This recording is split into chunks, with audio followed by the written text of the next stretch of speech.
Who were you training with mostly? Were there a lot of other women when you were training, or were you mostly? No, I started off like, we went to this one gym down in Cwmcarn, and it was closed first of all, and then we ended up going to Enzo Kazaki's. Okay. So we trained with him for a bit.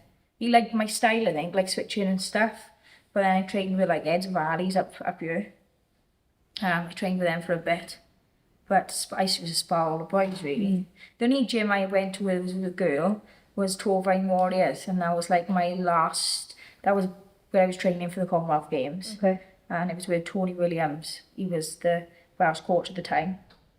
And yeah, he got me like, that was probably the fittest as an amateur, and the best I've ever learned like as a boxer, because he used to do like Becky Price was there as well with us, so I had sparring with her, and like all the boys like crying me and stuff like that. But yeah, everything used to do with us, all the bleed tests we used to be doing like squad. So when I used to go to squad, then I'd fly him, and obviously he's Welsh coach, so I knew when he wasn't looking and stuff. He'd probably kill me when I actually found that out. But when he wasn't looking, we'd all have a breather then, me and Becky, because know his tactics. So when you were fighting, or when you were training and sparring with the boys predominantly, was there a big difference in the way you were treated in the gym, or were you just accepted? And I wouldn't say accepted. I think a lot of the gyms, like when I went up to Gatwick, I trained up there for a while. You know, some of the coaches, you know, more of the pro coaches I've trained with, like even when like in the amateur gyms, the pros been there, they've tried to help me more than some of the amateur. But I gotta say, Melly, one of my Ebbw Vale's coach, he was fantastic with me and always was. You know, he's still now. I seen him in a meeting the other day, and he was like, "Hi, Ash, how are you?" But and like Simon, always brilliant, and Tony probably was the best. Like I used to go away with him. Like I went to the Youth European stuff with him. Just me and him was the only one they sent. But he was brilliant, so you can't really ask for more. But then you get some then. Don't really want you in the gym, but at the end of the day, if you're paying, they can't really chuck you out. yeah. So all of these trophies behind us and medals are all yours? Yeah, they're all mine. Yeah, they're kickboxing. There's some of them are boxing, but the majority of them are kickboxing, like in like low kick and stuff like that. How do you find moving from styles? Do you think that's beneficial to you? I think it's beneficial to my style. I don't think everyone can do it. I know a lot of people at the top standards of kickboxing, like Michael Page, he fights Bellator and stuff. Like he's one of like our good mates at the time when we was kickboxing, and he adjusted, you know, to Bellator, like UFC type of style. But I think I've always been a good puncher, and I struggled to kick, but you have to work hard at it. And I think whatever you do, if you like fighting, you can kind of, but I just think my movement helps my boxing more, because people say that boxing is about, you know, throwing the hardest punch, and it's not. I used to think like that, and until I started training with Tony Borg, and like my dad works more like technique stuff, but Tony always scares me throwing 3s, 4s, 1-2 slip, 1-2 duck, and stuff like that. And it's stuff that I never really worked on as an amateur, and I know now, if I'd done the stuff now as what I'm doing now as an amateur, there was no chance anybody would have, I probably would have won everything, which is quite scary actually. Like now, like I get to a smaller weight, like I used to box 65, 60 kilos. I used to kickbox at 70 sometimes. Wow. And I fight at 52 now. You know, it's a massive difference. That is a massive drop. And it's crazy. And you just got to think, I hate dieting, but you just got to think, you know, my last fight, I could pick her up and chuck her into the ring if I wanted to. Do you know what I mean? I just felt like, you know, the big bully at school, I just felt like that. And I thought, oh, this ain't fair, this ain't. I even let her rip me a couple of times, do you know what I mean? And it was mad, because I hated it and I didn't want to go down to that weight. And I always said, not going down to that weight, like before the Commonwealth, after the Commonwealth Games, because it did kill me. But I think it was the first time, you know, for a long time that I've ever been to that weight. I think I was heavier at 13 than that weight, than that time. But it's just that I weight when I fought somebody that was at a good standard, and I I messed up. I got my diet wrong and I done it last minute, as I always do. Not gonna lie, but you know, and it just shows if you've got somebody strong and you've got somebody that got a bit of grit, and you know, she had something to prove because she wanted to take that belt home, and I didn't have the prep, and she took me all away. When we had a draw, I thought I won, mind. I thought I nicked it. I watched it back, but it just shows. And then my next fight, then I thought, oh, this is a massive difference. It just shows, like I said, you know, we all put on a couple of kilos after weighing, and I think she put on a lot more weight, the bantam girl did, than me. So it was the difference of, she was the heavier fighter and I could feel every single shot she was hitting me with, and I bet that girl, my last fight, was thinking the same. So it's just getting everything right. Does it phase you being hit now? Not so. I don't mind getting it, and I think that's the only thing that I've been stupid in the past about. I don't mind getting it, but when I fought Rosh, or not my last fight, the fight before, she hit me with the best body shot, but she caught me. It was like I was switching my feet and I went to throw a shot and I hit her, but only way I can explain it, it was like, you know, a car. One's reversing, one's attacking, and they go boom, and they just hit each other. And that's what I was doing. I was running in, I was moving in to smack her, but her punch was coming at me, so it just hit. And I've never been hit like that. You know, all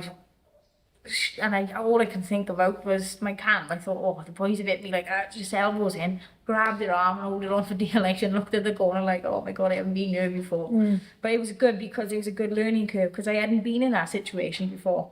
You know, I've been tagged as an amateur, you know, in the World Championships in Barbados, but I was in the head, you know what I mean? And you were seeing the stars, but you just, I was 18 when I did that, and I just stood still and just started smashing it back. But, you know, that's young. But as we get older, you're like, ooh, I don't want to take another one of them. Yeah. But it was good because I hadn't been in that situation. I worked hard. Like, I was in the gym the next day, and it gave me that bit of, oh.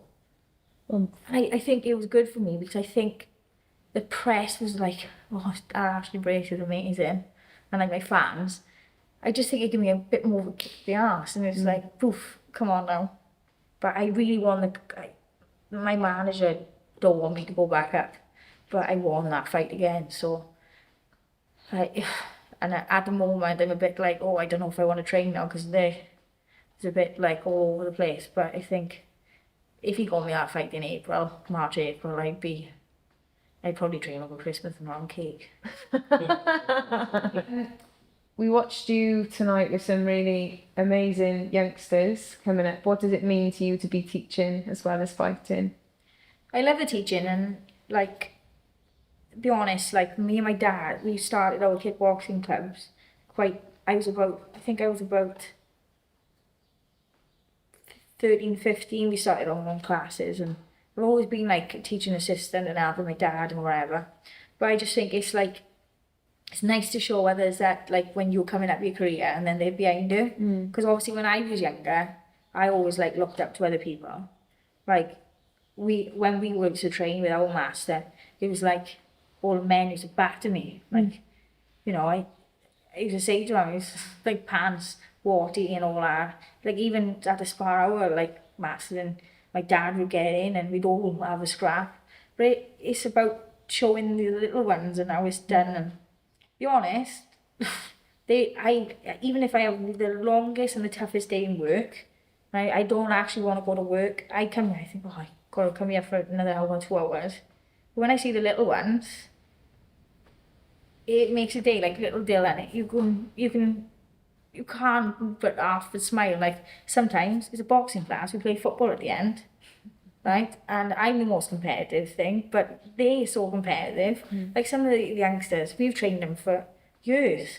Like, they were like that big when they come in, and now they're taller than me. But it's nice, but it is hard. It's an hard game, because teaching's hard, because you teach them, then they go and have a life. They get up to no good, and then you've got to try and pull them back in. It is a not rewarding job, really, but I love it. And I started my own boxing club, and it's the worst job, really, because I don't care, I get paid for it, doing all the hours, but it's just trying to show the kids that they don't need to be on the street and just trying to get, and I think, to be honest, Valley's people are hard as nails. I just try to get them to do other stuff, and a lot of them, they like me. I'm not the brightest person in the world, but I can box. They might as well use it. Amazing. I've got one last question for you, which is, what does fighting mean to you? Well, fighting has been my life. If I'm being honest though, I don't know anything different. I've been brought up with it, and it's quite scary at the moment. It's because, you know, my missus, I'm with her, I'm quite happy, but it's like, it's quite a scary world, because at the moment I don't know if I need fighting because I'm happy, but I know it's what makes me, if you know what I mean. It's hard to explain. It's like, I love, if I've had a bad day, I love it in the bag. It's the only way I know to, like, I don't know, control it, I think. And I wouldn't like to see if I didn't do it. If you know what I mean? I get nasty easy, and I, you know, got anger and stuff like that. So I don't know, I think I need to do it. So fighting is my life. And it's the only thing I'm really good at, if I'm honest. It's terrible to say, but it is. It is something that I am really good at. And I would like to see what I could be, if you know what I mean. I would like to be world champion. I'd like, you know, I'd like to have my boxing thing so all the kids can come in and say they want to be like me. That's the dream. But it's not as easy as it looks. People say, oh, it's this, it's that. I've been doing it for 2.5 years pro, and I've got nothing really from it other than 2 lovely belts. But a lot of people think I got lots of money because I drive a BM. I pay for that every month. But, you know, if I'm being honest, the money I get paid is not worth doing it. But I do it because I love it. I don't know. I would like to, my dream is to get on the big bills, like Aunt Joshua bills and stuff like that. I wouldn't mind to be, like, look at Katie Taylor. She was like, I couldn't believe it. She was quite low, wasn't she, Dad? I thought, why isn't she like the one before Auntie Joshua? But that's hopefully, but she's doing really well, isn't she? She's brilliant, yeah, she's really good. Crazy. She's actually better as a pro than an amateur, and she would batter everyone in the amateur game. Yeah. So. I lied, I got one last question. Sorry. Actually, they normally ask me 5 more questions. Entrance music. Entrance music. The song that motivates you best.